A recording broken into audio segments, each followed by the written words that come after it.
는 크게 두 가지 예식을 중요하게 지킵니다. 이런 예식을 합하여서 성례식이라고 표현하고요. 그 성례식은 성찬식과 세례식을 합쳐서 성례식이라 그렇게 표현합니다. 오늘 2년 만에 코로나 때문에 그동안 세례식을 행하지 못했는데 2년 만에 드디어 세례식을 행할 수 있게 되었습니다. 새로운 예배당에서 세례식을 행하게 하는 데 있어서 특별히 또 의미가 있는 것 같습니다. 오늘 학습 세례 입교 유아 세례식을 참여하시는 분들 이미 교육을 했고 또 신앙의 고백을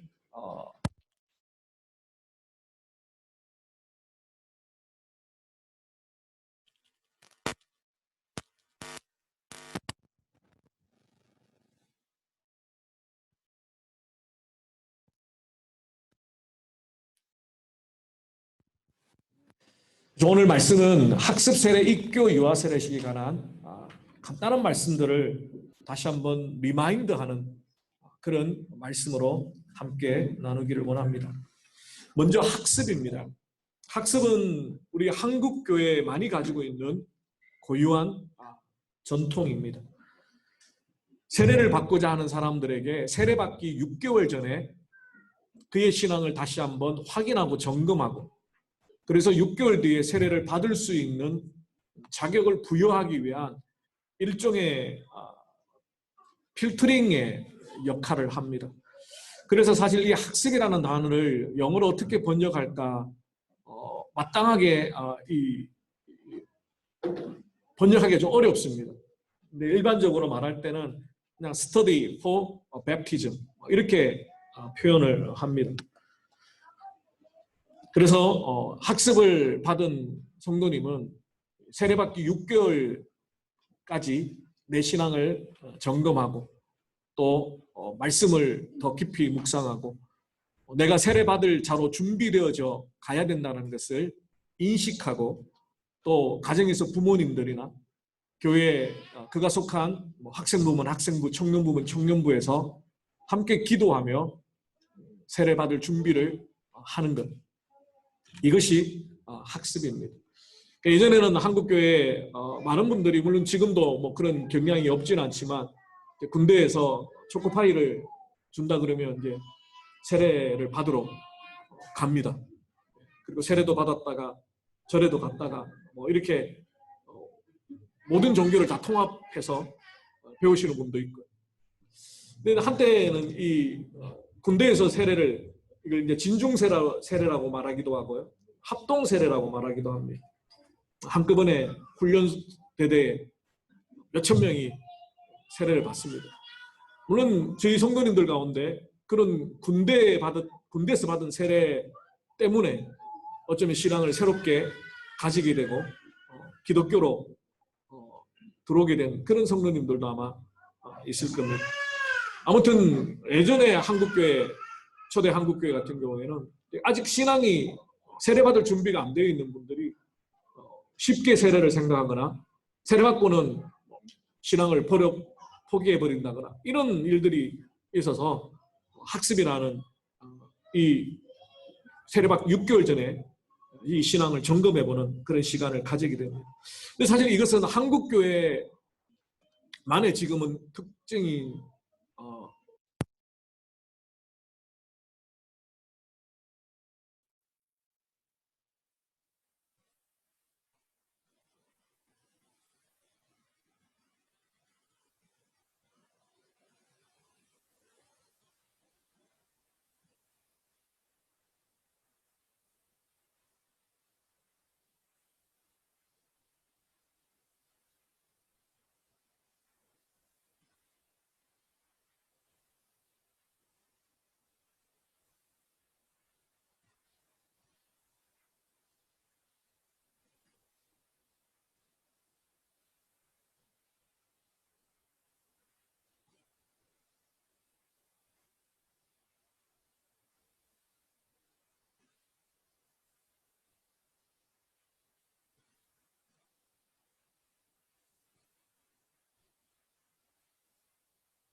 네, 예, 감사합니다. 우리의 삶에서도 그렇고 늘 이 은혜의 충전도 필요하고 육체적인 쉼의 충전도 필요한 것 같아요. 제가 이렇게 말씀드리는 이유는 다음 달에 아마 아시지 않을까. 그래서 학습을 통해서 세례에 대한 마음을 그 가정이나 그 공동체가 새롭게 하는 그 제도가 예식이 바로 학습입니다. 이번에는 한 분, 우리 학생부의 한 분이 학습을 받게 됩니다. 두 번째는 세례입니다. 세례식은 예수님의 세례를 성경적인 기원으로 우리가 삼고 있죠. 마태복음 3장 13절에 보면 세례 요한에게 예수님이 세례를 받는 장면이 나옵니다. 아시는 것처럼 세례 요한의 세례는 죄의 사함을 주는 세례였습니다. 근데 예수님이 죄가 없으신 예수님이 굳이 세례 요한의 세례를 받을 필요가 없죠. 물론 세례 요한도 예수님에게 세례를 베풀 수 없다라고 처음에는 거절했습니다. 이때 예수께서 갈릴리로부터 요단강에 이르러 세례를 받으려 하시니 요한이 말려 이르되 내가 당신에게서 세례를 받아야 할 터인데 당신이 내게로 오시나이까. 예수께서 대답하여 이르시되 이제 허락하라. 우리가 이와 같이 하여 모든 의를 이루는 것이 합당하니라 하시니 이에 요한이 허락하는지라.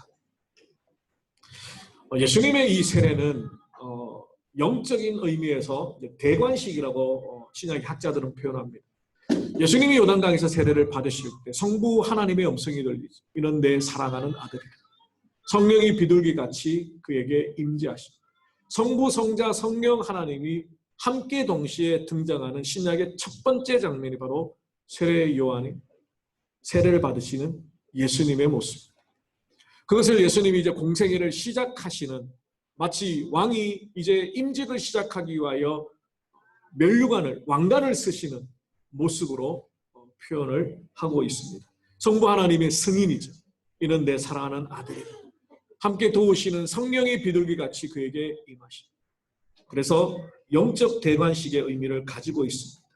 뿐만 아니라 그 세례를 통하여 예수님이 죄 없으심에도 불구하고 죄 사함의 세례를 받으심으로 세례의 본을 먼저 보여주셨습니다. 그래서 예수님은 마지막 마태복음 28장에 지상의 명령, 최고의 명령을 주실 때도 그렇게 선언하십니다. 그러므로 너희는 가서 모든 족속으로 모든 민족으로 제자로 삼아 아버지와 아들과 성령의 이름으로 세례를 베풀고. 그러므로 어쩌면 예수님의 공생애는 세례 요한에게 세례 받으심으로 출발하여서 마지막 승천하시기 직전에 제자들에게 세례 베푸는 제자 삼는 사역을 명령하심으로 승천하셨다. 세례로 시작하셔서 세례로 끝나시는 예수님의 모습을 볼 수 있습니다. 이처럼 세례는 기독교 예식에 아주 중요한 의미를 가지고 있는데요. 바울 사도는 오늘 본문에서 보다 더 구체적으로 세례의 의미를 설명하고 있습니다. 너희가 다 믿음으로 말미암아 그리스도 예수 안에서 하나님의 아들이 되었으니 누구든지 그리스도와 합하기 위하여 세례를 받은 자는 그리스도로 옷 입었느니라. 이렇게 표현합니다. 바울 사도가 세례와 관련해서 다루는 가장 중요한 핵심적인 키워드는 전치사들인 것 같아요. 그리스도 안에서 그리스도와 합하기 위하여 in Christ, into Christ. 사실은 이 in Christ나 into Christ는 같은 의미로 학자들은 해석을 합니다. 이미 예수 그리스도 안에 있는 우리들, 그렇죠? 우리 예수 그리스도를 이미 영접하고 세례를 받은 믿음의 자들, 이 공동체 앞에 오늘 이제 세례를 받음으로 입교를 함으로 또 유아세를 베풀므로 예수 그리스도 안으로 들어오려고 신앙을 고백하는 믿음의 사람들이 함께 있습니다. 그러니까 in Christ, into Christ. 이 개념이 오늘 바로 세례를 베푸는 현장의 모습을 묘사하고 있는 것처럼 보입니다. 바울 사도는 특별히 세례를 믿음과 연결시켜서 설명합니다. 총신대학교 신학대학원의 신약학 교수인 이한수 교수님이 쓰신 갈라디아서 주석서에 보면 이 부분을 이렇게 설명하고 있습니다. 제가 그대로 한번 인용을 해드리겠습니다. 믿음은 예수를 주로 시인하고 그의 뜻대로 살 것을 결심하는 전인격적이며 전폭적인 헌신의 내면적 행위라고 한다면, 세례는 공동체 앞에서 자신의 믿음을 논증하고 드러내는 것이며, 따라서 예수 그리스도와의 사이에서 새롭게 생겨진 관계를 외적으로 표시하는 것이다. 세례는 그 의식이 구원을 보장해 주는 것이 아니고 믿음으로 그리스도와 연합하여 그와 새로운 관계에 들어와 있음을 나타내는 외적인 표시라고 할 수 있다. 그러므로 리폼드 처치에서는 이 세례가 구원의 조건이라고 말하지 않습니다. 캐톨릭 처치에서는 세례가 구원의 조건이라고 말합니다. 세례받지 않는 자들은 구원받지 못한다라고 가르칩니다. 그러나 성경은 분명하게 선언하고 있습니다. 세례는 우리가 구원받았으면, 우리가 믿음으로 예수 그리스도를 나의 주님이라고 고백하는 외적인 표현이죠. 공동체 앞에서의 시인이고 고백입니다. 이 세례를 받지 못하였다고 해서 구원을 받지 못한다는 것은 성경적인 해석이 아닙니다. 그래서 세례받지 못한 자도 예수 그리스도를 주로 시인하고 고백하는 성령의 감동의 은혜로, 성령의 역사심으로 거듭난 사람들 구원받을 수 있습니다. 가톨릭의 가르침은 한쪽에 치우쳐져 있는 성경의 해석이라고 볼 수 있겠죠. 그래서 이 오늘 바울의 표현과 이한수 교수님의 설명 그대로 공동체 앞에서 세례를 받고 신앙을 고백함으로 내 믿음을 다시 한번 확인하고 확증하는 거예요. 그런데 오늘 바울은 그 새로운 관계, 세례를 통하여 믿음을 가지고 세례를 받은 믿음의 사람들의 새로운 삶의 모습을 어떻게 표현하면 27절에 그리스도로 옷 입는다라고 표현합니다. 사실 바울은 이런 표현을 많이 썼어요. 너희가 그리스도로 옷 입어라. 옛 사람의 옷을 벗어버리고 새 사람의 옷을 입어라. 옷 입고 벗는 비유로 바울 사도는 새로운 삶의 변화의 모습을 설명하고, 특별히 세례받은 자들 그리스도의 옷을 입었다는. 여러분, 명품 중에 갑자기 생각이 안 나는데 유명한 명품이 뭐 어떤 게 있나요? 구찌, 그 다음에 샤넬. 옷 같은 경우는 뭐 어떤 게 명품이죠? 다들 명품을 안 좋아하시는가?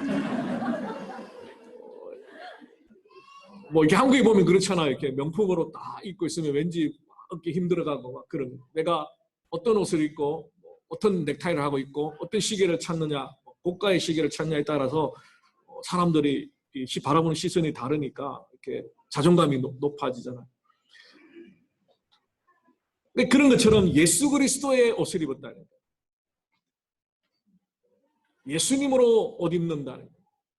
다른 어떤 명품이 아니라, 세상적인 세속적인 가치 있는 고급스러운 옷이 아니라 예수 그리스도로 옷 입었다. 물론 이 비유적인 표현은 바울 사도만이 사용한 표현은 아닙니다. 예를 들면 구약 성경에 보면 시편 139편 9절에 보면 주의 제사장들은 의를 옷 입고, righteousness, 의의 옷을 입고 주의 성도들은 즐거이 외칠지어다. 이런 선언의 말씀이 있죠. 의의 옷을 입는다. 아주 멋있는 표현이죠. 마태복음 22장에 보면 왕의 혼인잔치 비유가 나옵니다. 예복을 입지 않는 사람들은 그 혼인잔치에 참여하지 못합니다. 요한계시록 19장 8절에도 그에게 빛나고 깨끗한 세마포 옷을 입도록 허락하셨으니 이 세마포 옷을 입은 옷은 성도들의 옳은 행실이로다 하더라. 하나님의 백성 거룩한 옷을 입고 세마포를 입고 하나님의 혼인잔치에 참여하는, 이것은 하나님의 백성들의 믿음의 삶, 옳은 행실이더라. 그것을 옷이라고 표현을 했어요. 그러므로 이 입는다라는 동사가 어떤 인칭, 어떤 사람과 함께 사용되어지는, 오늘 본문처럼 그리스도로 옷 입는다, 그리스도의 옷을 입는다, 그리스도가 주신 옷을 입는다, 더 나아가 그리스도, 예수 그리스도라는 옷을 입는다라는 표현은 그 지칭하는 사람의 특징들이나 덕목들, 의도들, 가르침들, 그의 삶을 따라 나도 그와 같이 되고자 한다라는 뜻을 가지고 있습니다. 이미 세례받으신 우리 모두들, 예수 그리스도의 옷을 입고 있고, 오늘 세례받고 입교하시는 분들, 또 장차 세례받을 준비를 하는 학습자들, 믿음으로 유아세례 부모를 그렇게 양육하기를 원하는 유아세례 부모님, 다 그리스도의 옷을 입고 살아갑니다. 예수님의 가르침을 따라 예수님의 말씀을 좇아 예수님 먼저 걸어가신 그 고난의 길을 따라가기로 다짐하는 선언이 바로 세례라는 것을 말씀합니다. 세 번째, 입교는 confirmation입니다. 영어로는 confirmation, 확정입니다. 유아 세례를 받고 부모님의 믿음의 고백을 통해서 만 14세가 되어서 이제 내 입술로, 내 마음으로 신앙을 고백하는 자들, 그들은 다시 세례를 받을 필요가 없이 공동체 앞에서 선서를 하는 것, 그게 입교입니다. 오늘 우리 중에는 어렸을 때 부모님의 신앙 가운데 카톨릭 처치에서 영세를 받고 이제 예수 그리스도를 나의 주님으로 고백하며 기독교, 다시 말하면 리폼드 처치로 개종하기 위하여 입교를 하시는 분도 계십니다. 성부와 성자와 성령의 이름으로 세례를 베푼 가톨릭의 세례를 인정함으로 다시 세례를 베풀지 않고 그의 신앙의 고백을 통하여서 입교를 행하게 되는 것. 입교는 두 가지가 있죠. 유아세례를 받고 만 14세에 입교를 하시는 분, 영세를 받고 기독교로 개종한 믿음의 고백을 한 사람들이 받게 됩니다. 그래서 입교도 세례와 같은 의미의 그런 예식이라고 볼 수 있습니다. 마지막 유아세례는요, 유아세례의 전통을 침례교는 따르지 않습니다. 그래서 아마 침례교에 다오신 분들은 헌화식을 아마 하셨다라고 하실 겁니다. 그래서 어떤 분들은 이 장로교로 오셔서 만 2세 미만의 자격이 될 경우에 유아세례를 다시 받기도 합니다. 그러나 나이가 넘어선, 만 2세가 넘어선 헌화식을 받은 아이들은 이제 만 14세가 될 때까지, 학습을 받을 때까지는 기다려야 되겠죠. 구약에서 아브라함을 믿음의 조상으로 세우시고 그 후손들에게 할례를 행하도록 하셨습니다. 창세기 17장 9절에 보면 하나님이 또 아브라함에게 이르시되 그런즉 내 언약을 지키고 네 후손도 대대로 지키라. 너희 중 남자는 다 할례를 받으라. 이것이 나와 너희의 후손 사이에 지킬 내 언약이다. 언약의 표징으로 할례를 받게 됩니다. 우리 교단 총회 헌법의 예배 모범에 유아 세례를 이렇게 표현하고 있습니다. 구약시대의 할례를 베풀어 유아들도 은혜의 언약 아래에 있게 했던 것처럼 오늘날도 유아들에게 세례를 주어 그를 예수님이 세우신 새 언약 아래에 있게 하는 것이 당연한 일이다. 유아들은 아직 스스로의 힘으로 신앙 고백을 할 수 없기 때문에 부모에게 그 아기의 신앙 교육을 책임지게 한다. 그러므로 오늘 유아 세례를 받으시는 부모님들은 그 자녀들이 만 14세가 되어서 자신의 신앙의 고백으로 학습을 받고 세례를 받을 때까지 말씀으로 자녀를 가르치고 양육하고 기도하고 후원하고 신앙의 본을 보여주어야 되는 책임이 있습니다. 이미 지난주에 인터뷰를 하면서 유아세례 부모님들이 그렇게 하기로 서약을 다짐을 하셨습니다. 그래서 오늘 유아세례를 베풀게 됩니다.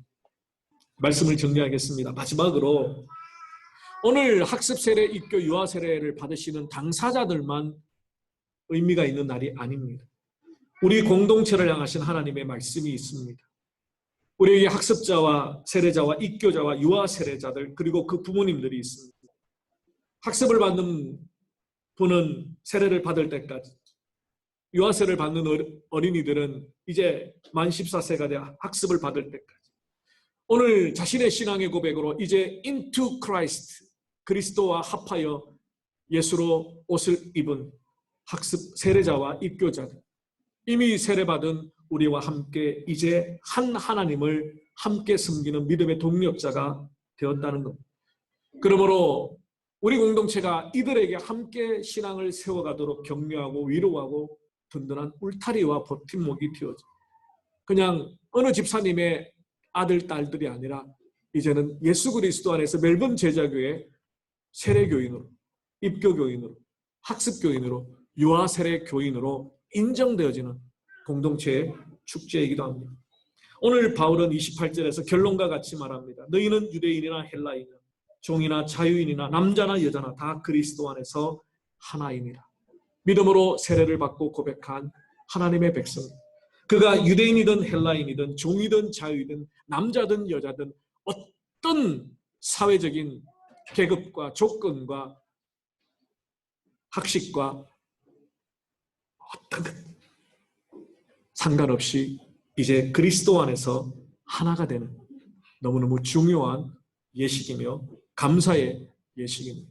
오늘 세례 입교 학습 유아세례 받으시는 분들뿐만 아니라 우리 모든 공동체가 이들을 함께 반가하고 축하하고 믿음을 함께 세워가는 공동체로 고백되어지기를 주님의 이름으로 축원합니다. 기도하겠습니다.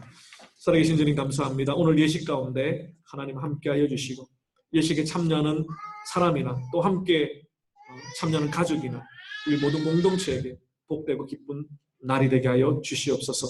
감사하고 예수 그리스도 이름으로 기도 올리옵나이다.